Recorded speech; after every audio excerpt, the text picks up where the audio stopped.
Happy Towrah. I say that to all of those who celebrate Yahweh's glorious name and the achievements of his magnificent son, Dod. It is Towrah today.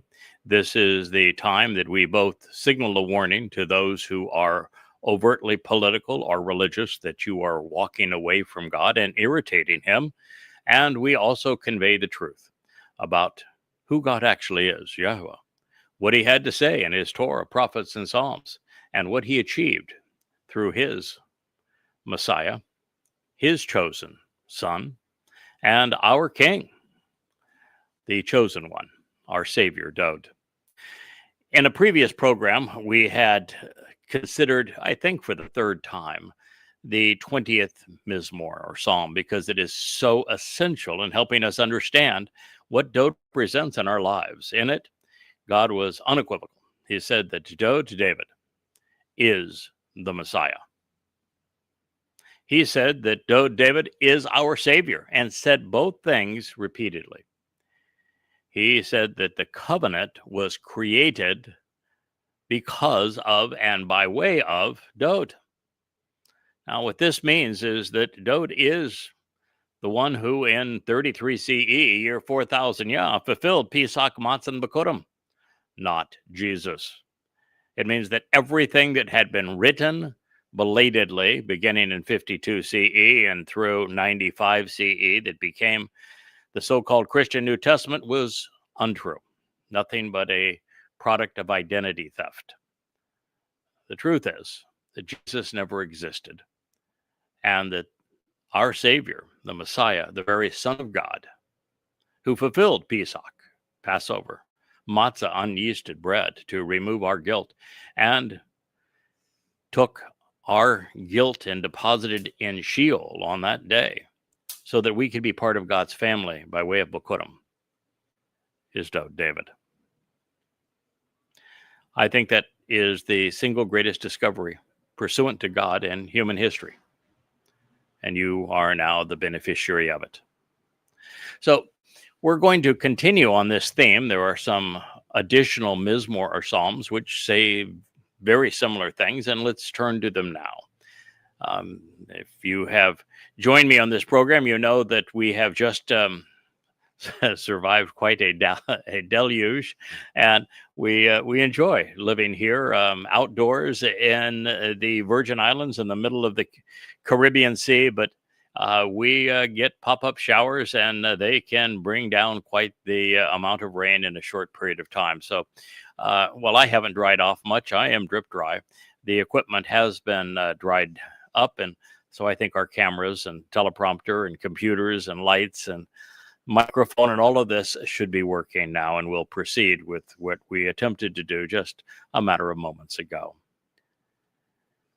This is Psalm 78. We're going to speak about statements 68 through 72. It is speaking of Yahweh. So he chose accordingly. Well, I guess that's, oh, there we go. We have a view back. Well, I just had the teleprompter go completely black, along with the laptop, the computer that is driving it, but maybe that was just a glitch from the rain. It's back up again. So the psalm reads, so he chose accordingly the people of Yehudah. Now, this beginning, it might sound, fairly simple, but it isn't. This means that God didn't choose a church, that he did not choose Romans and Greeks, that he did not choose Roman Catholicism, that he did not choose Christianity. It means that he doesn't believe the Christian rubbish that Jews killed him. No. So Yahweh chose accordingly the people of Yehudah. Now you might say, oh, well, that was the past, all that was changed with the New Testament. There is no New Testament. God's very clear. There's only one covenant, period. He says that any promise he made endures forever. And if you were to claim anybody else as the Messiah, Savior, or Son of God, you would be calling him a liar. And In Hebrew, when you have a verb like bakar is this verb, it speaks of making a choice, expressing a preference. All Hebrew verbs are written so that they endure throughout time. There is no past, present, and future tense. You cannot ascribe a thought just to the past or just to the future. And it was written in the called imperfect. For those who know a little bit about Hebrew grammar, the imperfect means that this statement is forever accurate. It means that it is what it was, and it will be. So God chose on an ongoing basis throughout time without end. That is what the imperfect conjugation conveys. The call stem simply means interpret this literally. There's no nuance here that needs to be somehow deduced from this statement. It is a literal statement. God chose accordingly. The people, the family, the tribe, the nation, if you will, of Yahudah. Yahudah is the word that has been rendered Jew. It is written Yod, He, Wah, Daleth, He. It is actually a compound of two names.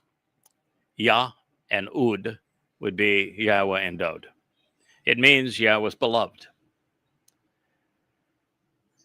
So he chose, accordingly, the people of Yahudah. Of course, that means that he did not choose the people of any other group or religion, did he? Along with Mount Zion. So he's not just telling you about the people. He's not just telling you about the community, this family. He's also now telling you about the place. And that place isn't Washington. It's not New York. It's not Scottsdale, Arizona. It's not the Vatican. It's not Mecca.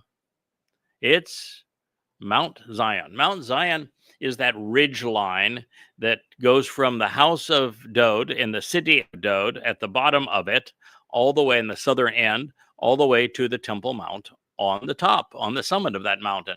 And Zion means signs posted along the way. It explains this process of Dod as Yahweh's firstborn son, establishing the covenant family as we move to the house for Yahweh's name, called a temple.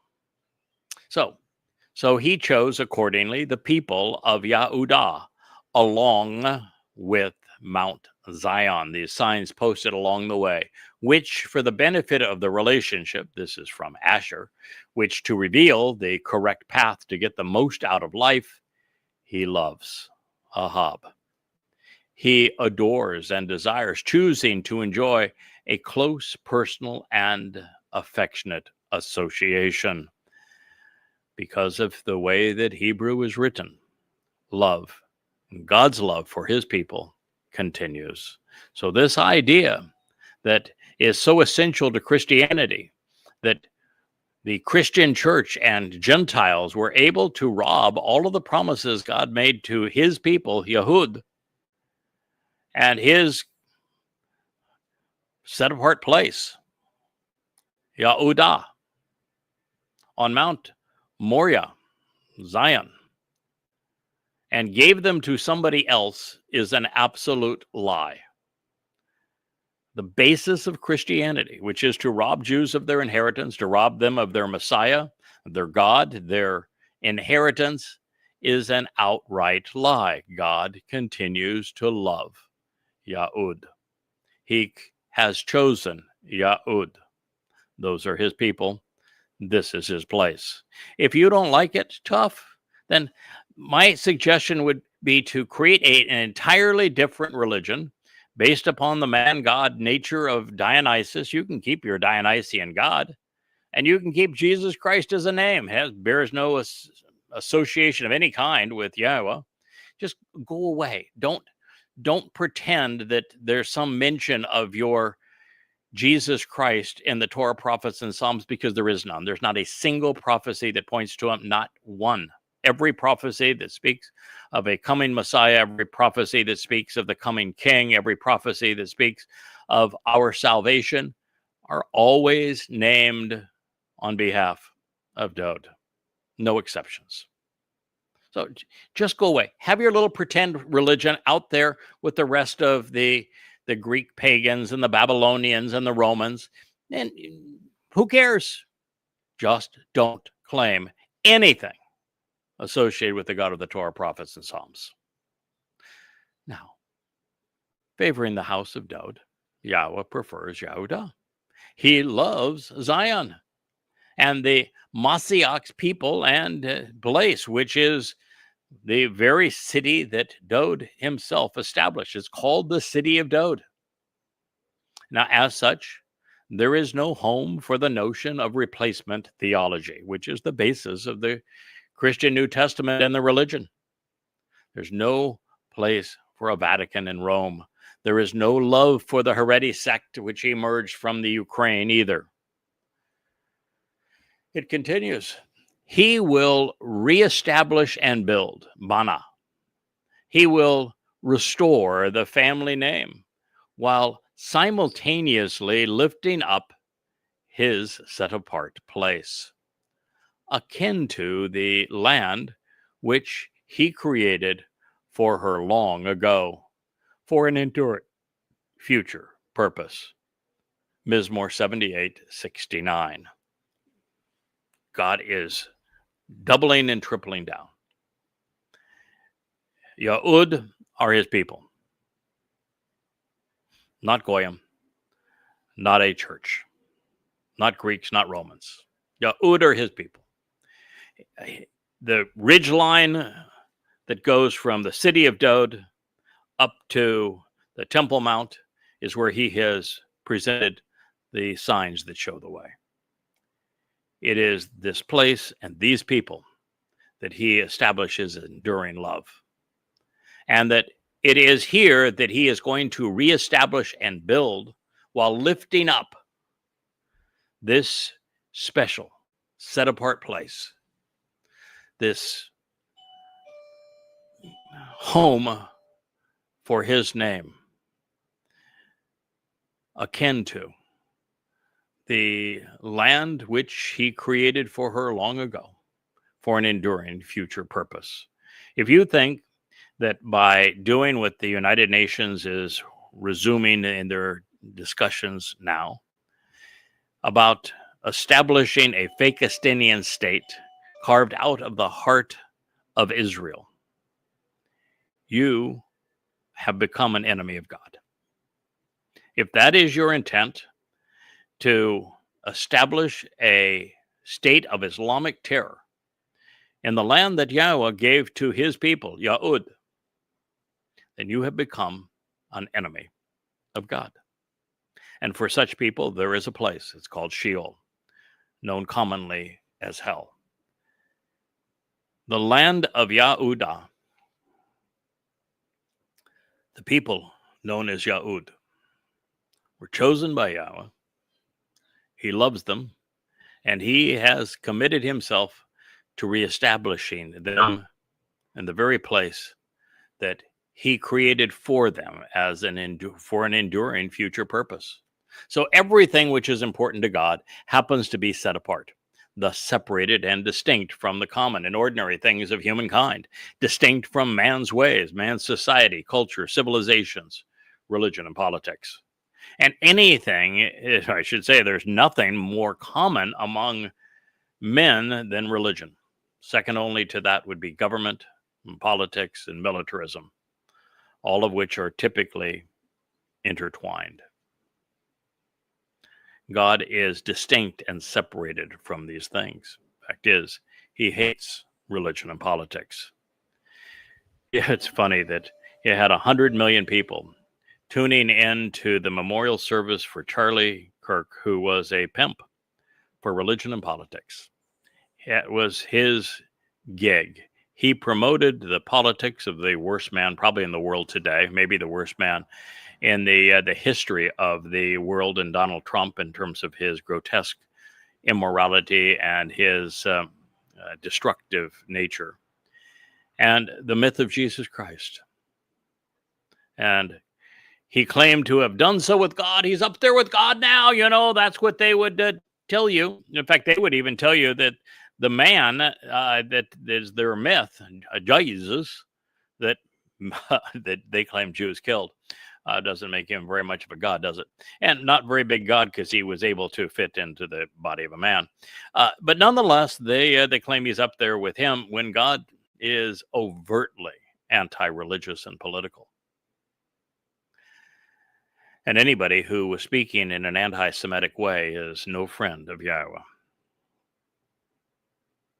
So, this is not to say that there is anything wrong with the physical realm, the earth, or the universe beyond. Yahowah designated both for our benefit and to serve his purpose. There are specific places, however, that in contrast to others reveal his intent, serving as enduring symbols and metaphors. And these include Eden, Yisrael, Yehudah, Jerusalem, and Moriah. These are all literal places and living metaphors, all set apart and important to God. Now, from the perspective of loving Yehudah and Zion, and of restoring that which is set apart, distinct from the promotion of religion and politics, we find that Yahowah is once again affirming that he has chosen Dowd to shepherd his sheep. According to God, Dowd is the good shepherd.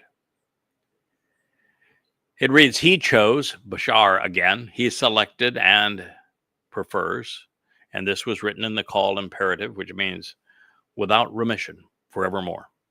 Therein, his associate, his co-worker, Dowd.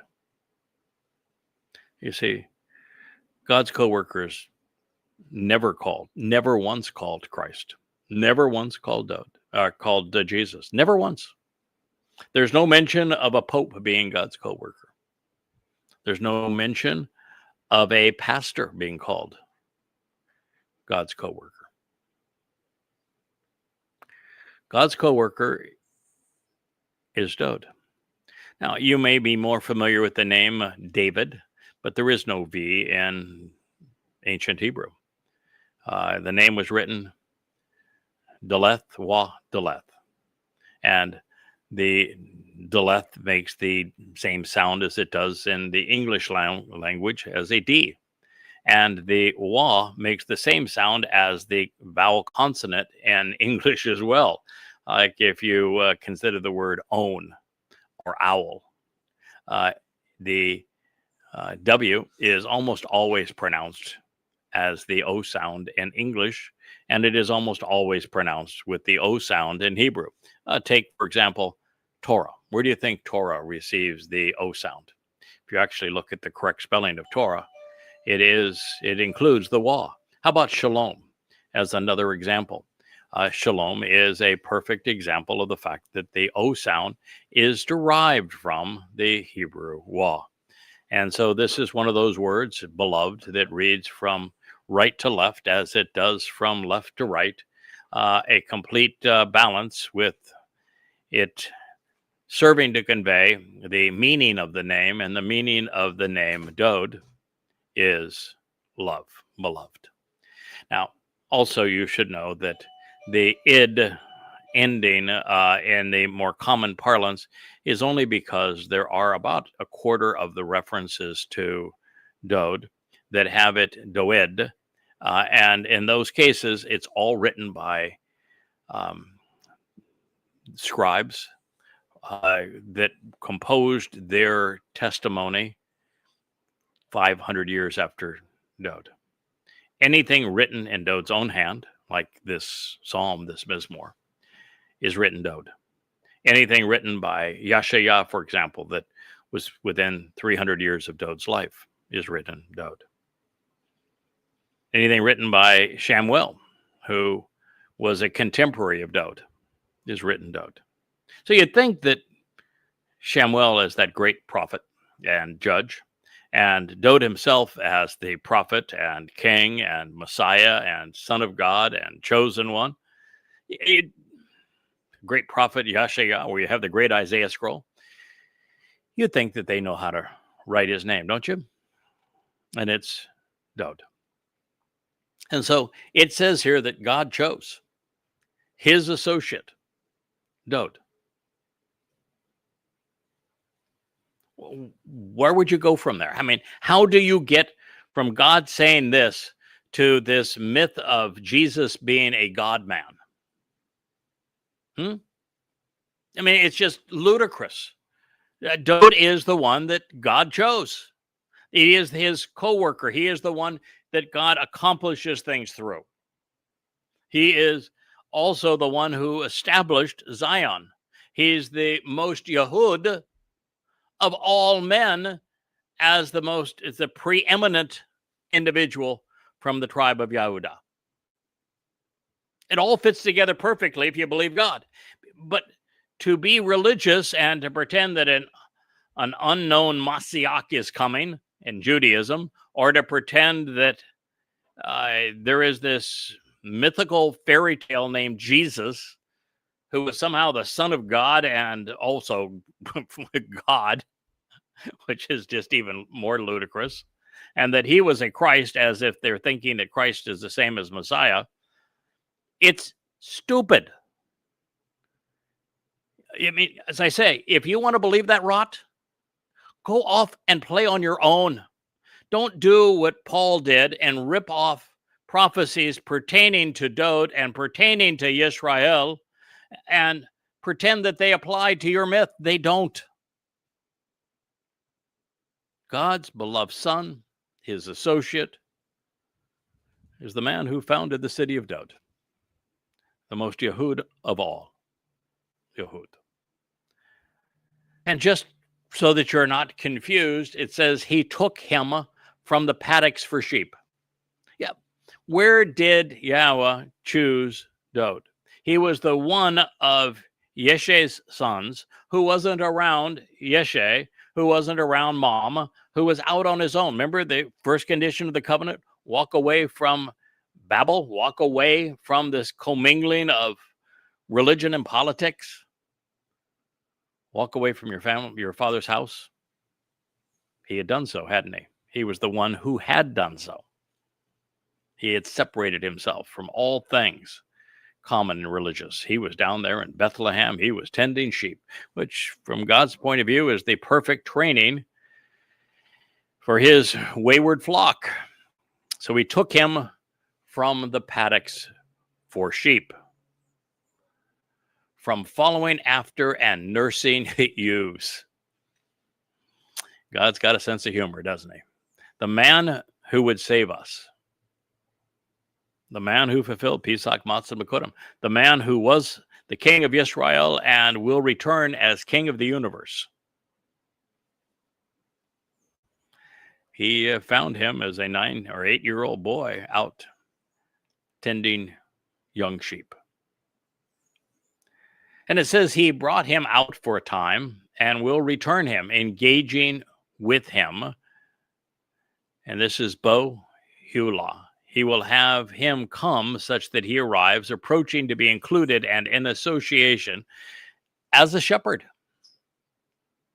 among Jacob, among the man whose name means I grabbed the heel, commonly transliterated Jacob, but it's from a yod, which gives it a first person perspective as I, a kab, which means to receive the reward or suffer the consequence of circumventing or overreaching, digging in one's heels.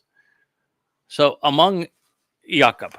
Now remember, God just said that this choice and this love is forever with Yahud. Now he is re-emphasizing this because Jacob is synonymous with Yisrael. So it's not just for the tribe of Yahud, it is for all Yisrael, his people. And just to double down in case you're not very bright, not paying attention, with Yisrael. Yisrael is those who engage and endure with God. Yish, Sarah, El, those who are liberated and empowered by the Almighty as his inheritance. So Dod is inheriting Yisrael. And that means that when Dod returns as king, Yisrael is his. Not only the land of Yisrael, because he's going to inherit the entire universe, but the surviving mortal remnant of Yisrael. And in this case, Yisrael defines those who engage and endure with God, and Jacob is synonymous with the covenant that God created with his people. That is his inheritance. 78, 71. Now, the words are abundantly clear. Everything that God has to say about what he's going to achieve with his people, Yahud, them in the plural, Yisraelites, through Dod, David, in Yahudah, is always clear. That Dod is the co-worker that he dearly loves, that he has chosen to accomplish this, and that Dod is the ultimate shepherd for his people. And that God is equating Yisrael to his flock, which Dod is inheriting. There is no room here for the religious corruptions of Judaism, Christianity, or Islam. And it's matter of fact. So the words are abundantly clear. The shepherd Yahweh chose to guide those who were descendants of Jacob is Dod. Israel is his inheritance. He's king. And now for Dod's sake, one can only hope that they are vastly improved over the variant that Moshe endured during the Exodus, because that variant Moshe quit on. Moshe said, God, I want you to kill me because these people are impossible. They revolted against Moshe multiple times, tried to kill him. God couldn't even talk to them. God tried.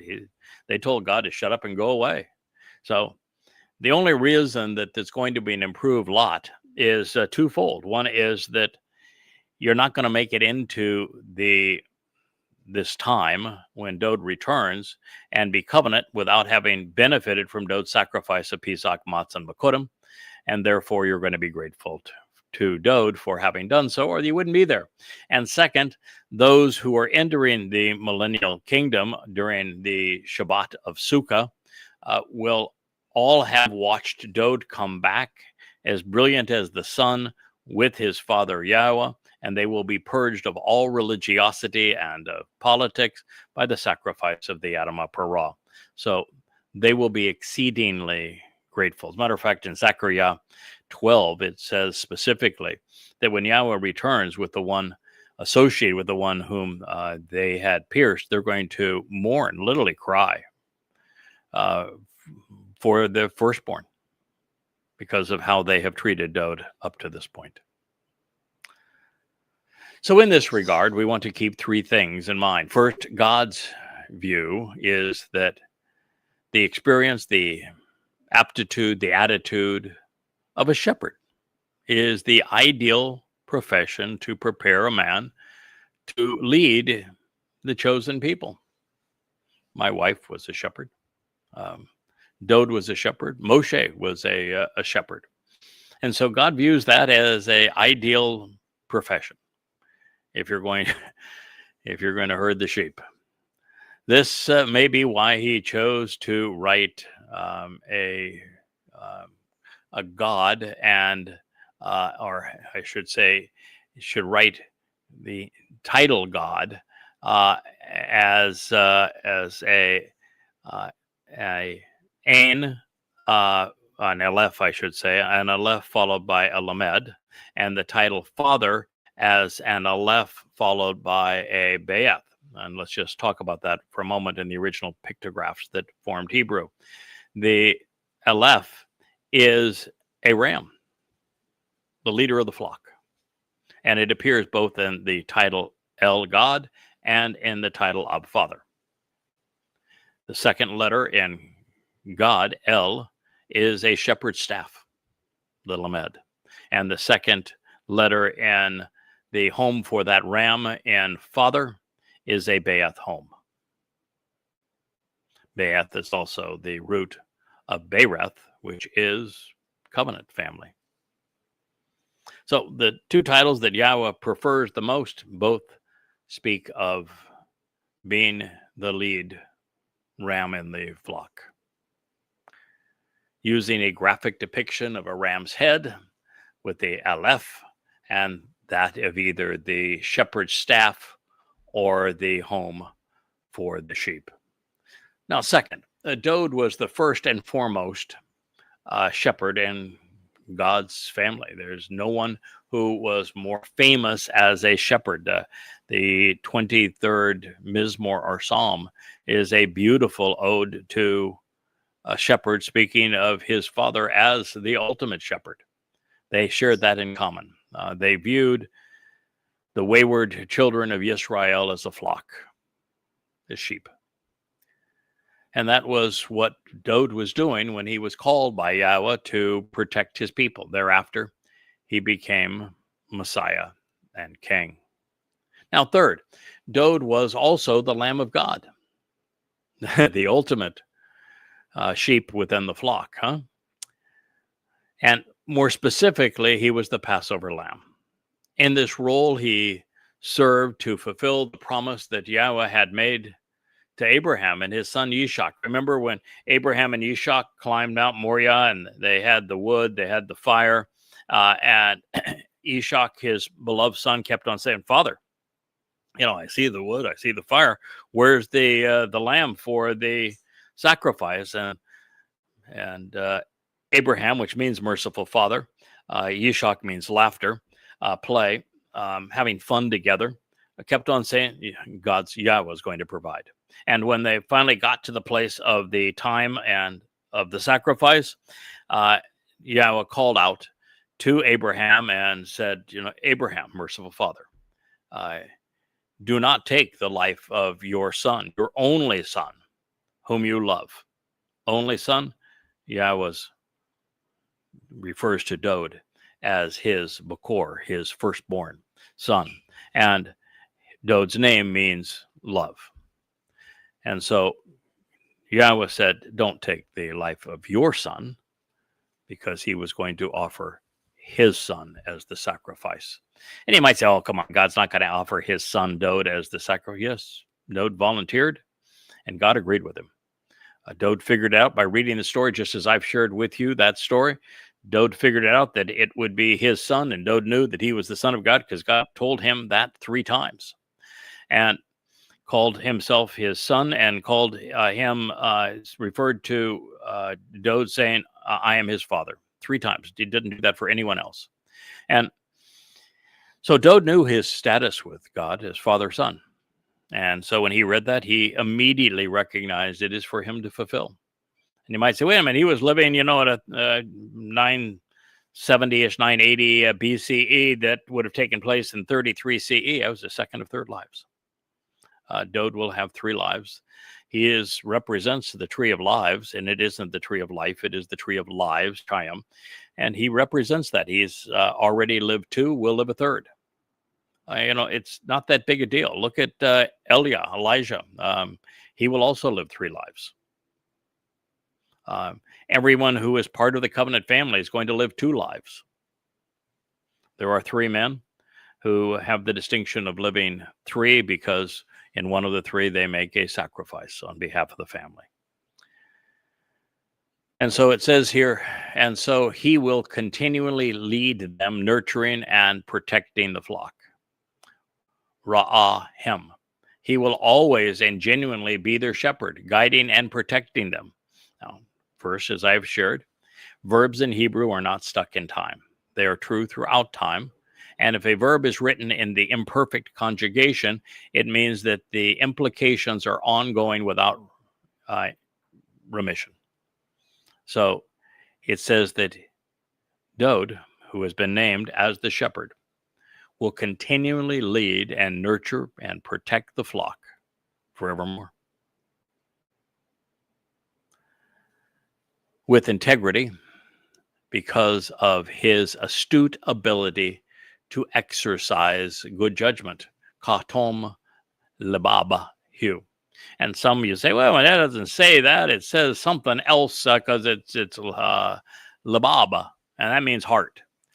Technically, leb is heart in Hebrew, but when you say heart in English, there's this connotation of emotions, of the seat of emotions. It's not what it means in Hebrew. The liver and the kidneys were, particularly the kidneys, were the seat of emotion in Hebrew. The seat of judgment, of making sound and wise judgment, tom labab, happened to be the heart.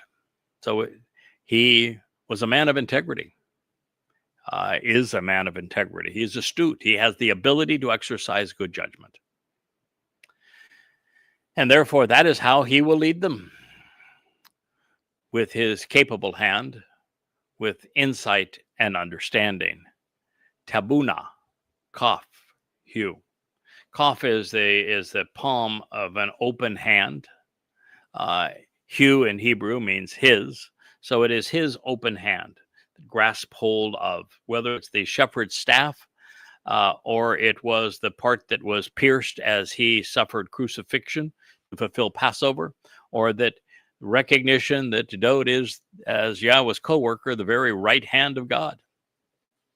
So it is with his capable hand, with insight and understanding, intelligently showing the tremendous mental attitude and aptitude, tabuna, with a wise and capable hand, skillfully applying logic and reasoning while offering instruction. It is derived from ben, to be perceptive and discerning, to comprehend by making reasonable and rational connections between things, by being intelligent, discriminating between right and wrong, good and bad. Ms. Moore lyrics to sing. Psalm 78, 72. That's a wonderful metaphor, is it not? Revealing why Yahweh chose Dowd to serve his people. Shepherds are nurturing, they are protective leaders, and this one had integrity. He had good judgment. But beyond this, Dowd is presented and projected here as the kaf, the open hand of Yah. And the principal attribute he brought to this relationship, making him the ideal partner in the family enterprise, is intelligence. He was a man with robust mental acuity. You know, Dowd is known for his love, but he should be trusted for his logic.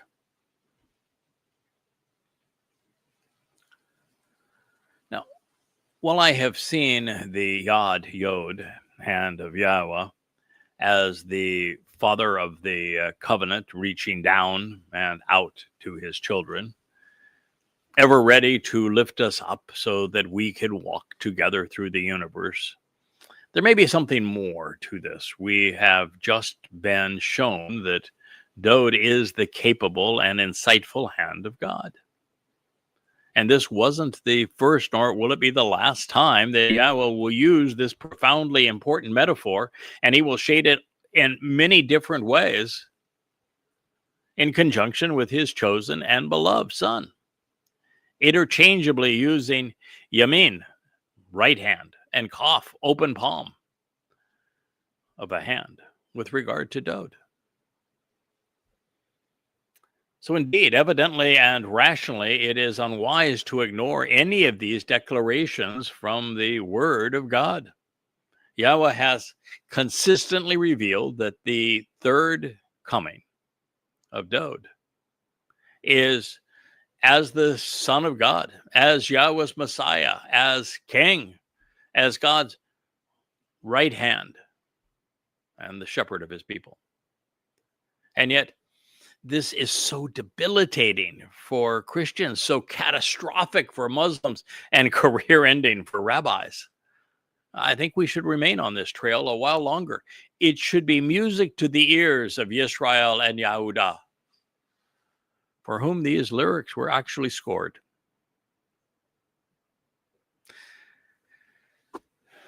Now, this next statement is from another of Yahweh's prophets.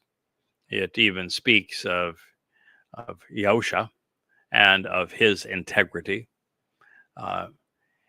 his mentions even his trashy religious associates, and then concludes using a metaphor of shamak, branch, a concept so important that I devoted an entire chapter of the observation series to it. Dode is the branch, the shamak of the tree of lives.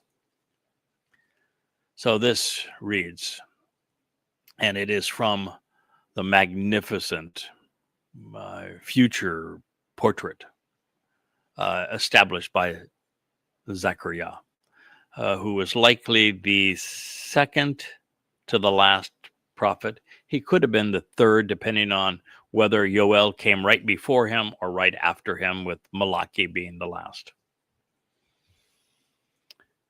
Please listen, Yahusha, as the high priest, you and your loud-mouthed associates, including those who have inhabited this office before you, are individually symbolic, because indeed, behold, myself, I will return and bring my co-worker, the branch.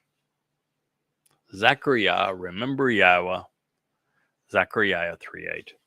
You know, later in Zechariah, when he talks about coming with his beloved son, whom we have pierced, or the person who was pierced, who wrote 2 psalms about it in first person, is David. He explained the piercing nature of Roman crucifixion 1,000 years before he endured it. And you find Yahweh using the shamak symbolism associated, and title really is associated with Dode, probably more than any other title for Dode. And it's because Dode represents the tree of lives. And so God is saying here, he's going to return and bring his co-worker. We've already been told his co-worker is David, and he's going to bring his co-worker, who is the branch, and the only person that is called the branch, the mighty shamak of the tree of lives, throughout the Torah, prophets, and Psalms, is David. So listen, that means that Yosha ain't the guy. And this also means that since Yosha at that moment, and this is the Yosha is representing the clown that was during that period after the Babylonian captivity, where they were able to go back to the land, and the Babylonian king was funding some of this. You had Cyrus offering to do this, and the cast of characters were really under Cyrus. And during that time, there's really nothing that Yosha does or says that is of any value. And he is now being associated here with Ra. And Ra is loudmouth associates, worrisome and wicked companions, undesirable countrymen, people of ill repute. Now, if Yosha is being replaced, he's not qualified, because God says, I'm not coming back with Yosha, which would be the only name that you could ever possibly ascribe to a Jesus. And you say, well, maybe it was Jesus, Ayusun was somehow a corruption of Yosha. But, well, that is a huge stretch. And if it were so, somebody should have written about it in any one of these books, if you're supposed to believe that is so, and no one ever mentioned it. So guess what? It ain't so. But this says God's not returning with Yosha. He's not returning with somebody who would be noted as a high priest. He is not coming back with any of these loudmouth associates, of people of ill repute. He's not going to include anybody who was part of that office previously. But behold, God said, I myself will bring my co-worker, Dode, the branch, Dode. Powerful, isn't it? For those who are anticipating the second coming of Jesus, I just told you that the high priest, Yosha, as well as his compatriots, that, well, he was going to come with his co-worker, who is the shamak, the branch. And when he returns with the branch, that means he's returning with Dode. Now, how's that for a wondrous sign, especially if you are Yehudah or Yisrael? He's coming back with your guy, our guy, Dode, the former king, the returning king. Now, while it has become a fool's folly, should there still be some who remain in denial, with this statement, Yahweh has once again completely eliminated any possibility that the mystical misnomer, this fairy tale, Jesus, ever existed, or much less is returning. God has been abundantly clear, telling us that he himself, as Yahweh, will arrive and reconcile his relationship with his beloved Yisrael on Yom Kippurim, the day of reconciliation. And it's happening with Dode. Well, God has made his point.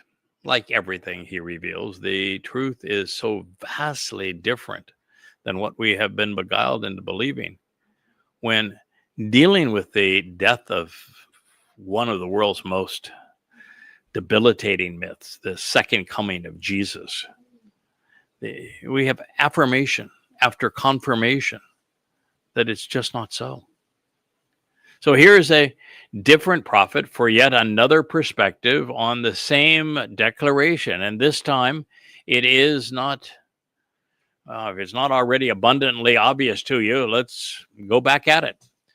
For those who may have protested under their breath a moment ago, suggesting that the misnomer Jesus was also a branch, no reference to a Jesus being a branch, but many relative to Dode. So you may want to dine on this bouquet of divine metaphors here a moment longer. It says, woe. That's not a good thing. When God says woe, you better pay attention. Consider this warning and let it garner your undivided attention. To the shepherds, to those who tend to, care for, and feed, who shear the flock, who have led astray and destroyed, causing irreparable harm, abad, who have ruined by misleading, causing many to die, perishing such that they cease to exist, and whose actions have caused things of great value to be squandered, like souls, and have wasted them. We're talking about rabbis, pastors, and priests, the religious, who have led God's people and their people astray, because they have scattered the flock. They have chaotically displaced, attacking, dashing, and dispersing the flock from, God says, from my shepherd and from my nurturing, from my guidance, leadership, protection, and company, from my, which is to consider the purpose of ra'ah, pasturing, grazing, guiding, feeding, associating with, befriending, teaching, leading, and shepherding the flock of sheep. Prophetically declares Yahweh. So this is a statement in Yirmiyah 23:1 that God is saying, I am upset with you, those who claim to be shepherds, whether they be political or religious leaders. I am upset with you for misleading my flock. God is not happy with them. It begins with the woe. So woe to all of those who are acting like shepherds, who have led astray and destroyed, causing irreparable damage because they have scattered the flock from my shepherding and nurturing. And if you're taking people away from the Torah, teaching and nurturing, to the New Testament blabber, you're doing this, or the Quran, or the Talmud. Any one of those things, you'd be guilty of violating what Yahweh is speaking of prophetically here. So consequently, this is what Yahweh, the God of Yisrael, has to say in opposition to those acting as shepherds, those leading, feeding, and shearing my people. You yourselves have led astray, pushed away, and scattered my flock, and you have consistently driven them away by continually seducing them. Therefore, you have not been concerned about them. So behold, I myself will hold you accountable, and I will reckon this against you because of the willful misconduct and unethical nature of your foolish deeds and wanton abuses, prophetically declares Yahweh. Jeremiah 23:2. And with that, if you are a political leader, a military leader, or a religious leader, you are in serious, serious trouble. First of all, do you ever see the name Yahweh in the Christian New Testament?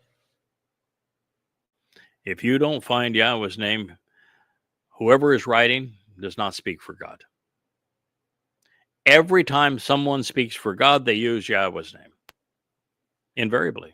All the time, 100% of the time, without exception. Which means that Yahweh did not inspire and does not have anything to do with the Babylonian Talmud that is the basis of Judaism. Never mentioned in the Talmud. God had nothing to do with the Christian New Testament. God had nothing to do with the Quran. His name is Yahweh. If you don't know his name, you do not know him. If you don't speak in his name, you're not speaking for him. So consequently, this is what Yahweh, the God of Israel needs to be understood. It is a compound of individuals who Sarah strive and contend with, or engage and endure with. God has to say. How would you read what God has to say?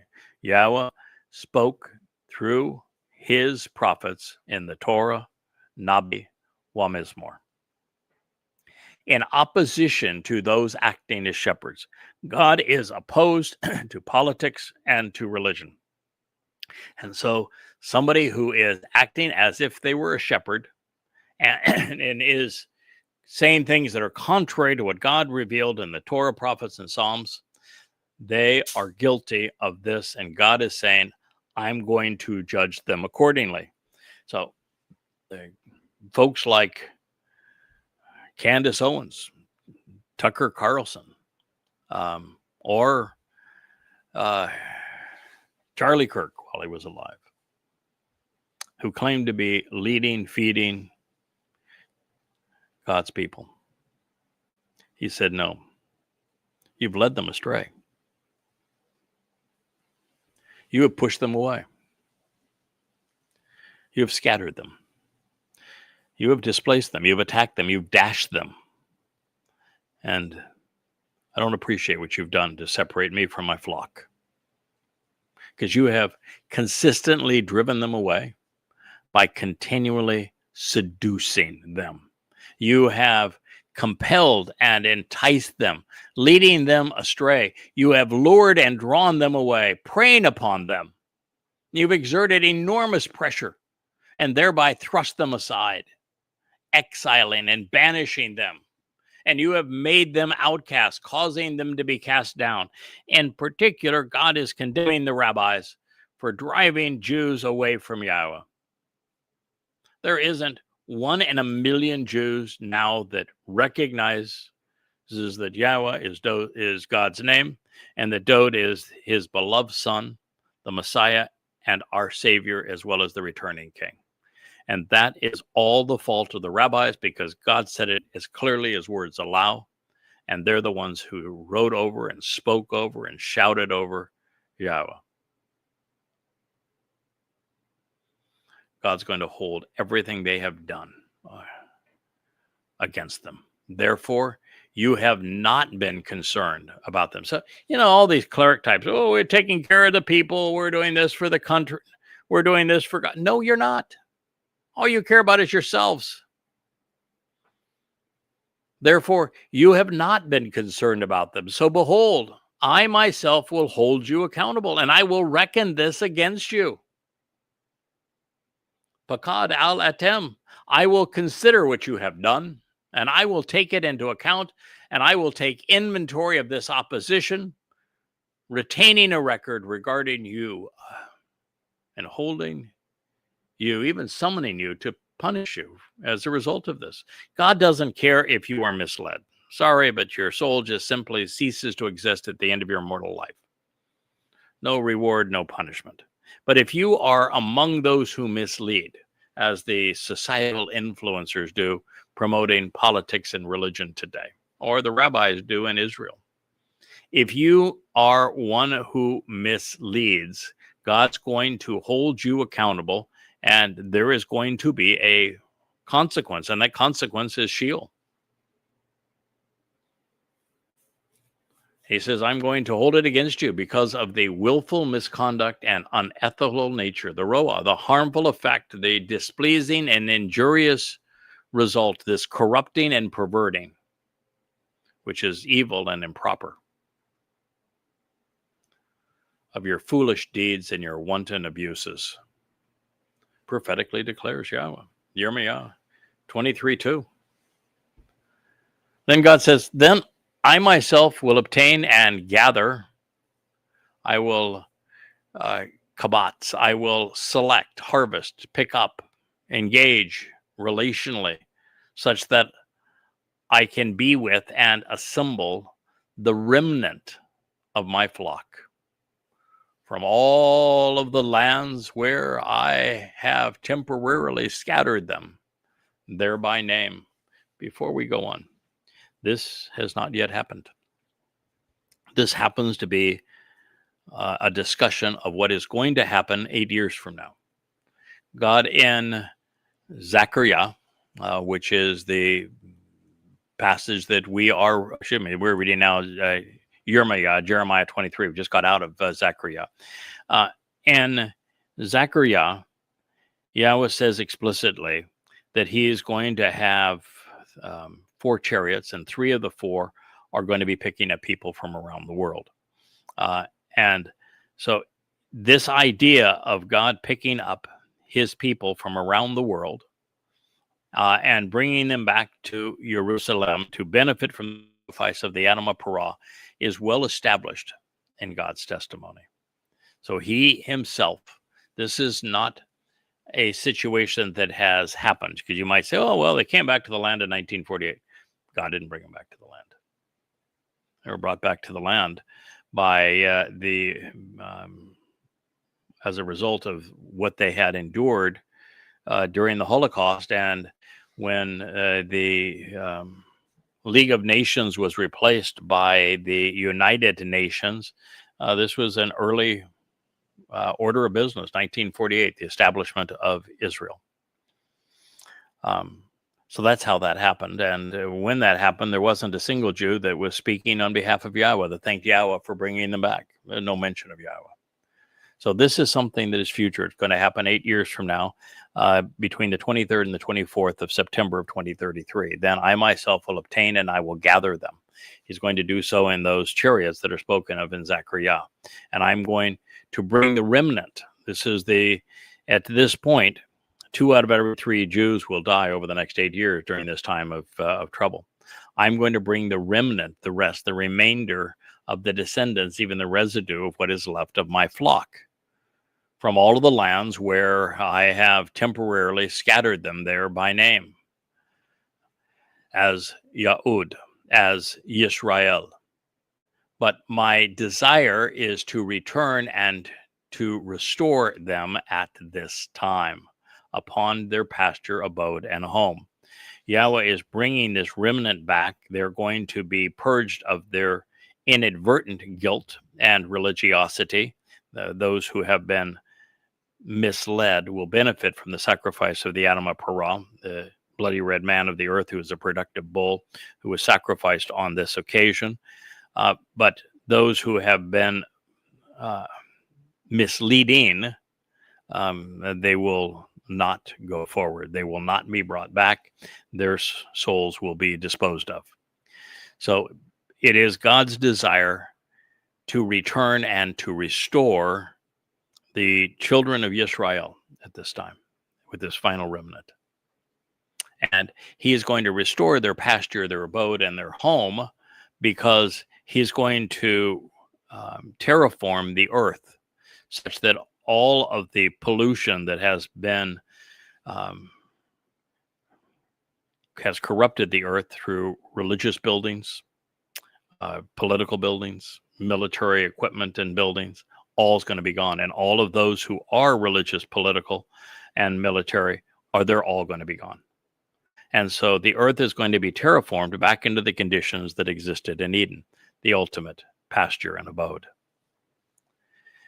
And they will be fruitful and flourish. This is from Torah. The means for this to occur is from the Adam of Torah. Every time God speaks of bringing this remnant of his people back, whether it is through the prophet Yeshua, whether it is in the Torah itself, for example, in Numbers 15, anytime God is speaking of this, he wants to speak of this productive bull. Par is bull. Para means that the bull is very productive. And that is how God is reconciling his people so that they are prepared. He's purging them of their inadvertent religiosity and politics at this point. So this remnant can witness Yahweh's return with his co-worker, Dode. And he has been explicit, saying that he is returning with Dode. There should be, Christianity never should have gotten even one convert, because God is so expressive in saying he's going to do all of these things with Dode. Anyway, the person that is offered to make this happen is the Parah, this productive bull.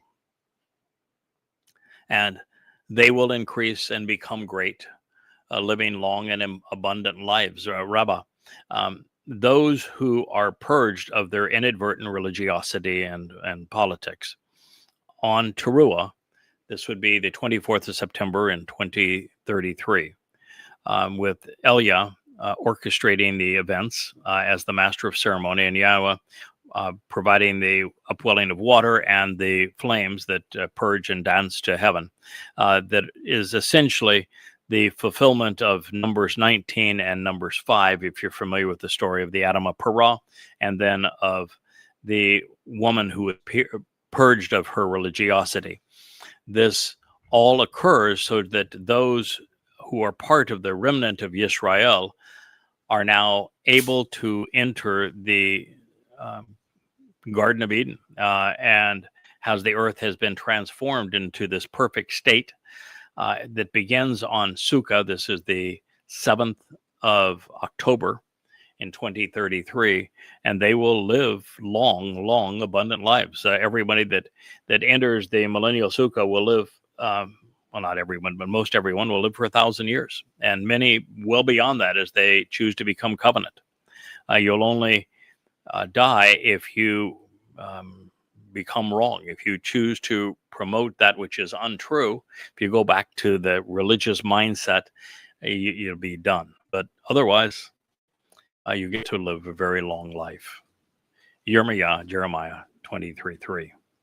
Then it says, "Then I will establish and raise up for them over them those who serve as shepherds, so that they will do what is required to nurture, guide, and protect them, and they shall not be afraid ever again." I'm just so delighted that we're covering this material on Towrah, because this is a celebration of Towrah. On Towrah, the Parah, already mentioned in this text, is the one who purges the mortal remnant, already mentioned in this text, of Yisrael, that Yahweh has brought back home, already mentioned in this text, so that they can live long and wonderful lives in the conditions that were experienced in Eden. God has spoken of these lush pastures and a garden-like environment that's going to prevail at this time, and that at this point, these individuals, this remnant of Israel that is going into the millennial Shabbat to enjoy long lives, the only way that they're going to live long lives and to continue to be right about God is that they're going to need great shepherding. They're going to need to be nurtured and guided and protected. And that will be the job of the covenant family who was gleaned, harvested, if you will, on Shabuah and on Towrah.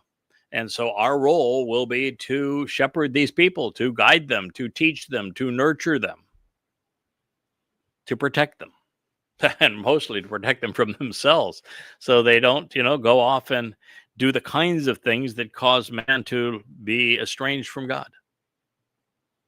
This is all a derivative of the events of Towrah as we celebrate Yahweh's return with his co-worker, his son, the Messiah and King, David, doing so at this time. It is a beautiful presentation of what God has in store for us and what we will achieve together as we celebrate this marvelous family reunion between Towrah, Kippurim, and Sukkah, 8 years from now in 2033. And so it is really a delight to be able to bring this message to you on a day that we are celebrating Towrah, the 8th Towrah from this event, with 8 speaking of long life, of eternity.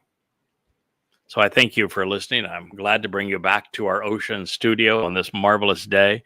And you can see, for those that saw the glimpse of the rain shower, that deluge that shortened our previous program, that we're pretty drip dry here, and it doesn't take much for us to get back and going again. And I'm delighted that we were able to bring this marvelous program to you that speaks of Towrah on Towrah. So may you enjoy the rest of your day. May God bless.